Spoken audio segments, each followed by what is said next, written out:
Hello बच्चों, तो हमारा टॉपिक क्या चल रहा था। टॉपिक हमने डिस्कस किया था एटॉमिक रेडियाई के बारे में और इसका वेरिएशन पीरियोडिक टेबल में, ये मैंने आपको डिस्कस कराया था। अब अगली प्रॉपर्टी हमारे पास आयनिक रेडियाई है, मतलब आयन की रेडियस। ये क्या होती है, मान लो ये आपके पास कोई आयन है, तो जैसे एटॉमिक रेडियस में हमने पढ़ा था वैसे ही यहाँ भी है कि किसी आयन के न्यूक्लियस के सेंटर से लेकर के बाहर जहाँ तक उसके इलेक्ट्रॉन्स प्रेजेंट है वहाँ तक का डिस्टेंस। तो हम इसको कैसे डिफाइन करेंगे, it is the distance from centre of nucleus up to last shell where electrons of an ion are present। आपके पास कोई आयन है, उस आयन के न्यूक्लियस के सेंटर से लेकर के बाहर जहाँ तक उसमें इलेक्ट्रॉन प्रेजेंट है वहाँ तक के डिस्टेंस को हम लोग नाम देते हैं आयनिक रेडियाई। ठीक है, तो ये हमने डिस्कस किया आयनिक रेडियाई क्या होती है। अब मैं आप लोगों को बताता हूँ आयनिक रेडियस के ऊपर हमारे दो क्वेश्चन काफ़ी इम्पोर्टेंट है। एक क्वेश्चन तो हमारे पास आता है why radius of cation is smaller than neutral atom. आपके पास कोई कैटायन है और उस कैटायन की रेडियस न्यूट्रल एटम से छोटी क्यों होती है। बात आई, कैटायन किसको बोलते हैं, जो इलेक्ट्रॉन छोड़ के बने। कैटायन मतलब जिसके ऊपर पॉजिटिव चार्ज हो। ये आपका Na था, अब ये Na प्लस में बदल गया, ये कैटायन है। अगर मैं इसकी इलेक्ट्रॉनिक कन्फिग्रेशन लिखूँ 281 और इसने एक इलेक्ट्रॉन छोड़ा तो इसकी कन्फिग्रेशन रहेगी 28।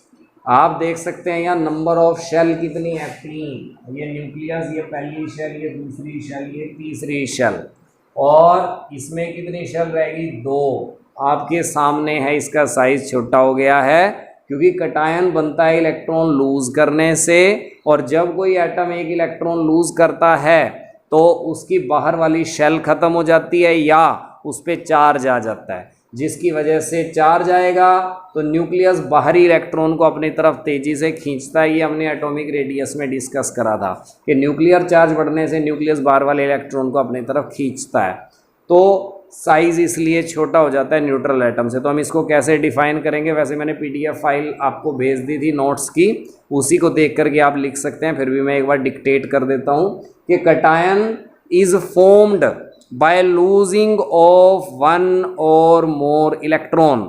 एक कैटायन बनता है एक से ज़्यादा इलेक्ट्रॉन के लूज करने से, और ऐसा करने से क्या होता है, as a result outermost shell is removed. बाहर वाली शेल ही खत्म होगी, इधर शेल 3 थी, इधर शेल 2 रहेगी, तो बाहर वाली शेल ही खत्म होगी। एंड न्यूक्लियस पे क्या आ गया, न्यूक्लियर चार्ज इंक्रीज, न्यूक्लियस पे चार्ज आ गया। चार्ज आने की वजह से आपका साइज छोटा हो गया, नंबर ऑफ शेल कम हो गई, तो नंबर ऑफ शेल के कम होने से साइज, ये देखो इसका साइज इतना बड़ा, इसका साइज इतना छोटा सा। तो ये था answer, why size of cation या radius of cation is smaller than neutral atom. एक क्वेश्चन हमारे पास और बनता है, why radius of anion is larger than neutral atom. अभी तो पढ़ा था रेडियस ऑफ कैटायन जो है वो स्मॉलर होती है, अब डिस्कस कर रहे हैं रेडियस ऑफ अनायन जो है वो लार्जर होती है, बड़ी होती है। इसके लिए भी हम एग्जांपल लेते हैं Cl का, और ये बदल गया Cl नेगेटिव में, ये अनायन है। नेगेटिव चार्ज जिस पे आ गया वो क्या होता है, अनायन। कन्फिग्रेशन इसकी देखें 287, एक इलेक्ट्रॉन ले लिया, इसकी कन्फिग्रेशन क्या हो गई 288।